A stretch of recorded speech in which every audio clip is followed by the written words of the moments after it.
반갑습니다. 궂은 날씨에도 이렇게 멀리서 해밀턴에서까지 와주셔서 감사합니다. 오늘 말씀드릴 것은 필립의 성경 읽기. 필립은 제 영어 이름입니다. 제가 성경 말씀을 읽겠습니다. 사도행전 17장 11절 말씀입니다. 베레아 사람은 데살로니가에 있는 사람보다 더 신사적이어서 간절한 마음으로 말씀을 받고 이것이 그러한가 하여 날마다 성경을 상고하므로, 과거에는 성경을 몇 번 통독했느냐가 마치 장군들의 훈장처럼 자랑거리였는데, 요즘에는 성경을 어떻게 읽느냐가 참으로 중요하다고 개인적으로 느꼈습니다. 구원 역사에 해당하는 창세기 1장에서 11장까지나 알레고리적으로 하는 설교를 들을 때에는 특히 그렇게 느껴집니다. 그래서 제 나름대로 성경을 잘 읽을 수 있는 방법들을 궁리하여 정리한 것을 여러분들에게 말씀드리고자 합니다. 첫째, 저는 축자 영감설보다는 주로 유기적 영감설의 관점으로 성경을 읽습니다. 둘째, 성경 기록자가 문학적인 기법을 사용했음을 감안합니다. 셋째, 여러 성경 번역본을 대조하며 읽습니다. 이 세 가지 원칙을 바탕으로 해서 저는 성경을 읽고 있습니다. 첫 번째의 축자 영감설과 유기적 영감설에 대한 정의를 말씀드리면, 축자 영감설은 하나님이 한자 한자 불러주신 것을 기계적으로 받아서 기록했고, 그러하기 때문에 성경에 오류가 없다고 생각하는 의견입니다. 반면에 유기적 영감설은 원저자이신 하나님께서 인간 기록자의 경험, 지식, 역사적 환경, 재능 등을 사용하되 하나님의 뜻을 드러내도록 그들의 저작 과정에 관여하셨다는 것입니다. 성도들의 필수 암기 요절 중에 하나인 디모데후서 3장 16절에서 모든 성경은 하나님의 영감으로 된 것으로 교훈과 책망과 바르게 함과 의로 교육하게 유익합니다. 이 말씀은 성경의 권위를 나타내는 구절입니다. 정말로 성경은 권위가 있는 책입니다. 그런데 정작 바울은 디모데에게 보낸 이 개인적인 편지가 권위 있는 성경책 중에 한 권이 되리라고는 생각하지 못했겠지요. 신구약 66권 각 권이 기록될 당시에 장차 권위 있는 성경책 중에 한 권이 될 줄이야 그 어느 기록자인들 알았겠습니까? 성경은 주 393년의 히포회의를 거치고 최종적으로 종교개혁대에 이르러서야 현재의 성경 66권이 정경으로 인정되었기 때문입니다. 그렇다면 이 66권의 성경은 어떻게 기록되었을까요? 이것을 설명드리려고 아침에 카톡으로 그림을 보내드렸습니다. 마태복음 기록자에 대해 두 명의 천재 화가가 그린 그림인데요. 카라바조와 렘브란트가 그린 그림입니다. 카라바조는 1571년에 이탈리아에서 태어났고, 렘브란트는 1606년에 네덜란드에서 태어난 화가입니다. 두 화가가 같은 주제로 각각 그린 마태와 천사의 그림을 보시기 바랍니다. 이 그림들과 해설은 렘브란트 성서를 그리다의 책에서 인용했습니다. 저자인 김박철 교수는 연세대학교에서 신학학을 가르치고 있습니다. 카라바조의 그림을 김학철 교수는 이렇게 설명합니다. 카라바조는 인물을 수직적으로 배치해서 천사를 위에, 마태를 아래에 둔다. 카라바조의 천사는 마태에게 손을 대지도 않고 속삭이지도 않는다. 천사는 위에서 아래에 있는 마태에게 무엇을 써야 할지를 알려준다.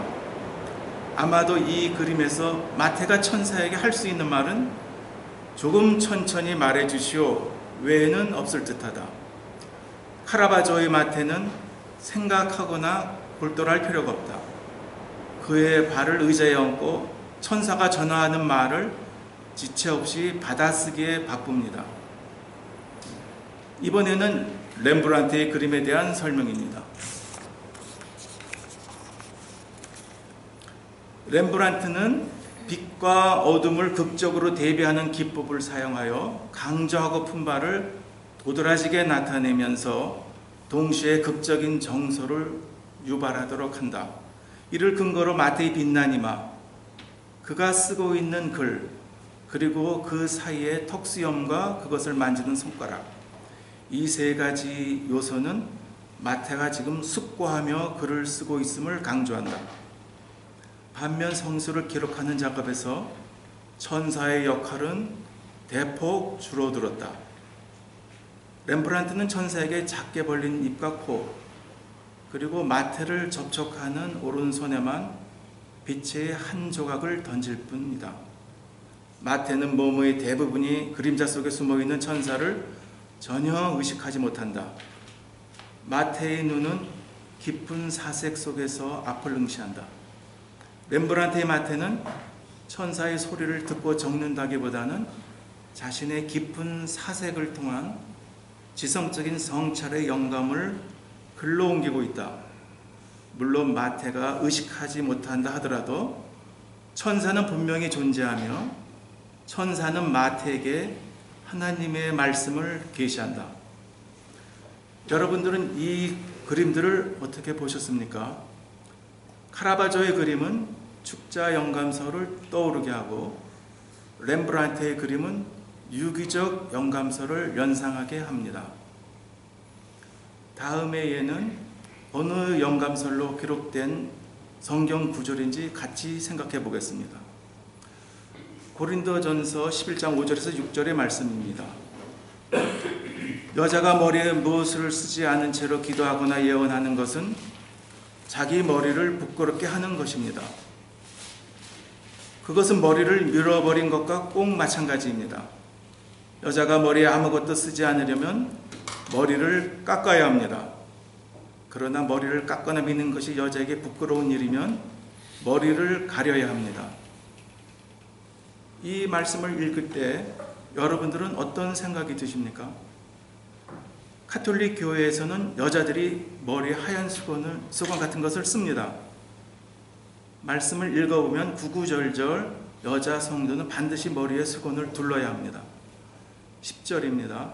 여자는 남자의 권위를 인정하는 표로 머리를 가려서 모든 천사를 기쁘게 해야 합니다. 16절에서는 바울이 더욱 강한 어조로 말합니다. 여기에 대해서 의견을 달리하는 사람이 있더라도 나는 더 이상 설명하지 않겠습니다. 여자는 교회에서 공중 앞에 예언하거나 기도할 때 반드시 머리를 가리십시오. 이것은 모든 교회의 일치된 의견입니다. 고린도전서 11장에서 여자들이 머리에 수건 같은 것을 써야 한다고 바울이 강력하게 주장함에도 불구하고 개신교회에서는 여자들이 머리에 수건을 두르지 않고 있습니다. 왜 개신교에서는 여자 성도들이 머리에 수건 같은 것을 두르지 않을까요? 성경학자들이 연구해서 발표한 그 당시 고린도의 문화적인 배경을 살펴보면 아프로디테 여신을 숭배하는 신전에는 여사제들이 성적인 것을 중요한 의식의 하나로 생각해서 창녀들이 여사제로 많이 활동했다고 합니다. 그런데 창녀들은 머리를 밀거나 짧게 깎고 대중 앞에 나갔다고 합니다. 그에 반해 보통의 정숙한 여자들은 머리에 수건 같은 것을 두르고 외출하였다고 합니다.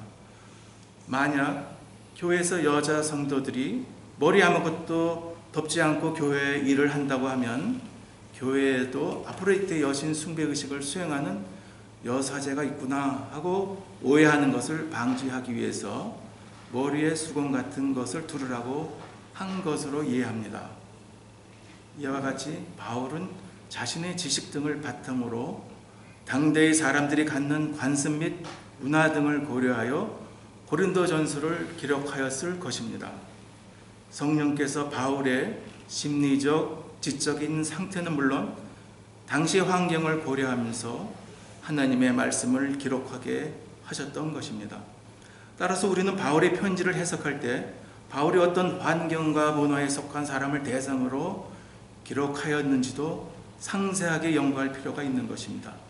이렇게 하면 그 말씀을 기록하게 하신 하나님의 근본 의도가 무엇인지를 분명하게 밝혀낼 수 있습니다. 그렇지 않으면 그 당시의 시대적 상황을 무시한 채로 해석해서 불필요한 의식의 수행을 주장함으로써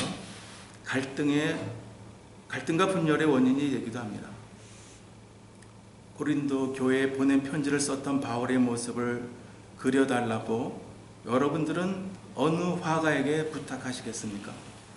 카라바조에게입니까? 아니면 렘브란트에게입니까? 두 번째로는 성경이 문학 형식으로 기록되었다고 생각한 바를 말씀드리겠습니다. 다수의 학자들 의견에 따르면 성경은 하나님에 대한 믿음의 주제를 담은 문학 작품으로서 여러 가지 문학 장르가 섞여 있습니다. 70년대 독서신문 창간호에서 이어령 교수가 창세기에 나오는 가인과 아벨의 제사에 대해 기고한 글을 읽었던 기억이 납니다. 비기독교인이며 인문학자였던 그의 주장이 아주 인상적이어서 지금도 기억이 납니다. 하나님께서 가인이 농사를 지어서 소출한 곡식으로 드린 제물은 받지 않으시고 아벨이 목축을 해서 얻은 양의 첫 새끼를 드린 제물은 받으신 이유가 이스라엘 민족이 유목민족이었기 때문에 그렇게 기술했다는 것이었습니다. 믿지 않는 인문학자의 성경 읽기입니다. 그러던 그가 지금은 변했습니다. 이어령 형제는 10년 전에 기독교인이 되어 지성에서 영성으로의 책도 출간하였고 지금도 글로서 또는 대담 등으로 많은 사람들에게 감동을 주고 있습니다. 사랑하던 딸의 간곡한 부탁에 힘입어 예수님을 구주로 영접한 그는 그 딸의 죽음을 지켜보았고 또한 자신의 암 선고로 인한 죽음을 생각하면서도 하나님을 원망하지 않고 더욱 꿋꿋하게 신실한 신앙인의 모범을 보여주고 있습니다. 이어령 형제가 지성으로 읽은 성경을 영성의 계시된 말씀으로 이해한 믿음은 결코 쉽게 무너지지 않으리라고 저는 생각합니다. 독수리가 두 날개로 높은 하늘을 날듯이 하나님의 자녀들도 지성과 영성이라는 두 날개로 성경을 읽고 신앙생활을 할 때 세상으로부터도 지탄받지 않는 상식이 통하는 믿음의 자녀들이 될 수 있을 것이라고 생각합니다.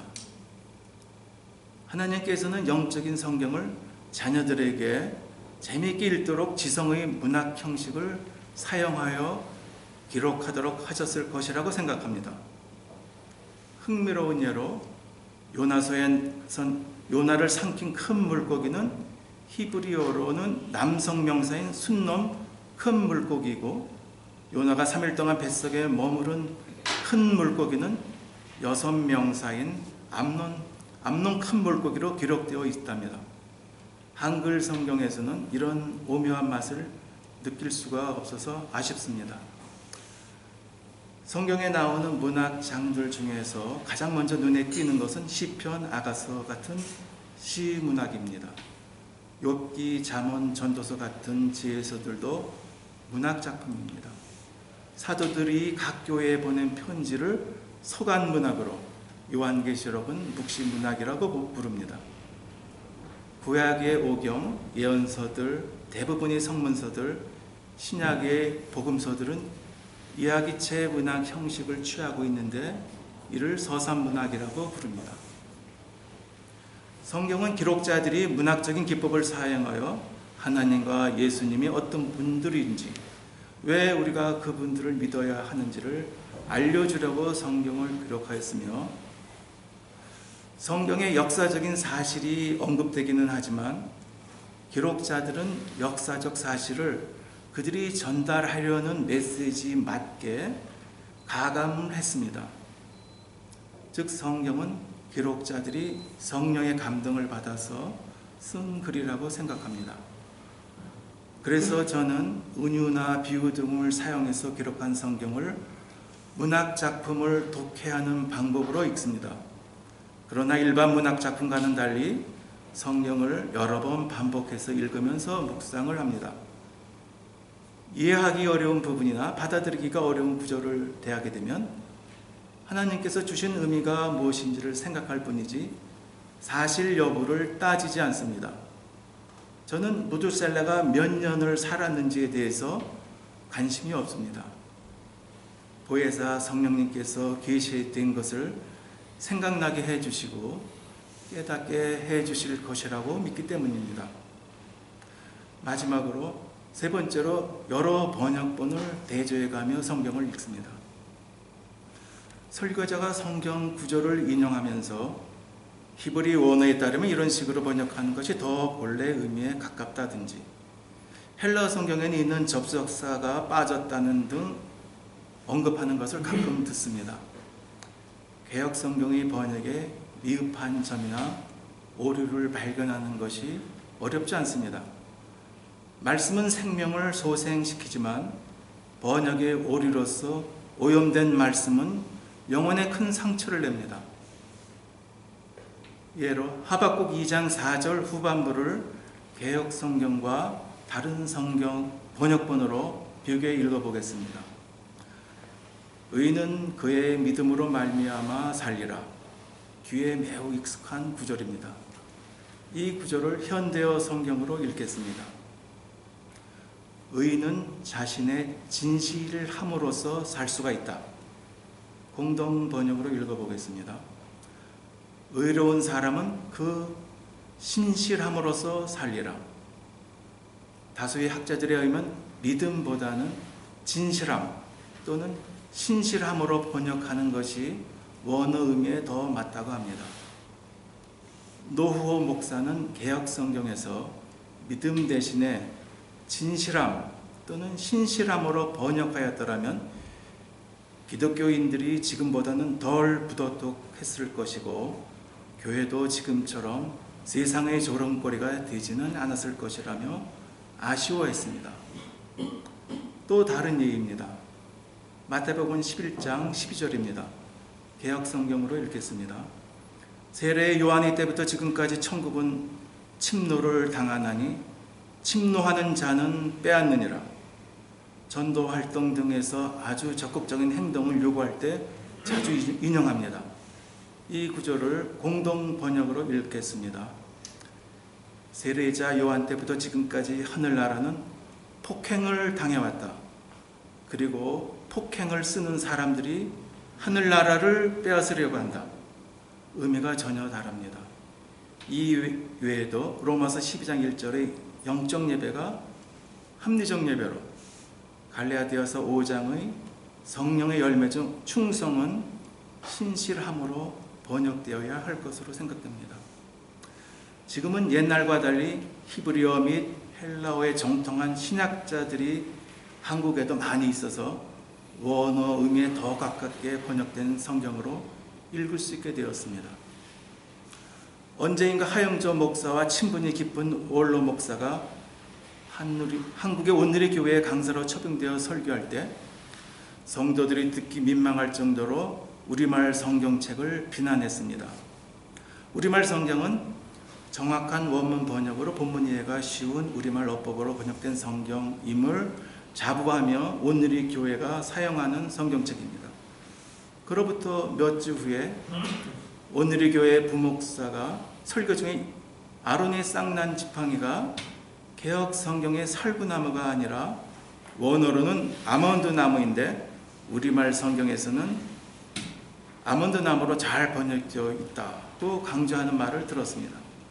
성도들 중 일부는 아마도 초청된 목사의 말에 우리말 성경에 대해 부정적인 이미지가 각인되었을지도 모르겠습니다. 그러다가 온누리 교회 목사의 설교를 들은 일부 성도들은 우리말 성경에 대해 더 신뢰를 갖게 되었을 것이라고 생각합니다. 개역 성경을 번역할 당시 한국 성도들이 이해하기 쉽도록 역동적 등가 번역 기법으로 아몬드 나무를 살구나무로 번역했겠지요. 우리말 성경을 놓고 오간 두 목회자의 말에서 저는 매우 답답함을 느꼈습니다. 어느 성경책이 더 좋으냐를 따질 것이 아니라 두 성경책을 대조하며 읽으라고 성도들에게 당부했었어야 하지 않았을까요? 왜냐하면 개역 성경은 한자어로 주로 사용하여서 묵상하기 좋은 반면에 우리말 성경은 현대어로 번역되어서 이해가 잘 되는 장점이 있기 때문입니다. 이상으로 말씀드린 바와 같이 저는 성경을 세 가지 관점으로 읽습니다. 렘브란트의 마태와 천사 그림에서 보여주는 유기적 영감서로의 관점과 순놈 큰 물고기와 암놈 큰 물고기로 묘사한 요나스처럼 성경을 문학작품의 장르를 고려하며 이해를 돕기 위해 여러 번역본을 대조하며 같이 읽습니다. 사도행전 17장 11절의 베레아 사람들에 대한 번역본마다 다른 수식어를 사용한 것을 읽어보겠습니다. 베레아에 있는 사람들은 데살로니카에 있는 사람들보다 더 신사적이어서 너그러워서 고결해서 고상해서 고귀해서 교양이 있어서 마음이 트여서 점잖아서 간절한 마음으로 말씀을 받고 이것이 그러한가 하여 날마다 성경을 상고함으로. 유진 피터슨의 메시지 성경으로 다시 읽어보겠습니다. 베레아 사람들은 데살로니가 사람들보다 훨씬 나았다.